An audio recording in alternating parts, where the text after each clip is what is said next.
ഒക്കെ നമസ്കാരം സിസ്റ്റേക്കാൾ ഞാൻ നിങ്ങളുടെ മോട്ടീവ് ഫൈൻഡർ. എനിക്ക് പ്രിയപ്പെട്ട എനിക്ക് ഞാൻ തന്നെ ഒരു കത്തെഴുതുകയാണെന്ന് വിചാരിച്ചു. എന്തായിരിക്കും എഴുതുക? ആദ്യം തന്നെ ചോദിക്കും, എടാ നീ ഹാപ്പി അല്ലേ?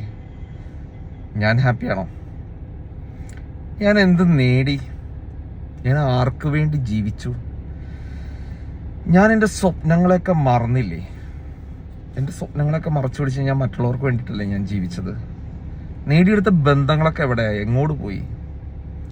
ആരുമില്ല അല്ലേ? വായിച്ചു കഴിഞ്ഞ് കഴിയുമ്പോൾ നമ്മളൊന്ന് പതുക്കെ എഴുതി കഴിഞ്ഞ് വായിച്ചു കഴിയുമ്പോൾ നമ്മളൊന്ന് പുറകിലോട്ട് നമ്മളൊന്ന് ചിന്തിക്കും.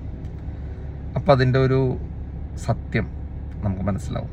ശരിയല്ലേ ഞാൻ പറഞ്ഞ? പ്രിയപ്പെട്ട എനിക്ക് ഞാൻ തന്നെ ഒരു കത്തെഴുതി കഴിഞ്ഞാൽ ഇങ്ങനെയല്ലേ ഇരിക്കുള്ളൂ. ഇത് എൻ്റെ അനുഭവമാണ്. അനുഭവമുള്ളവർ ഇതേപോലെ ഒന്ന് എഴുതി നോക്കും.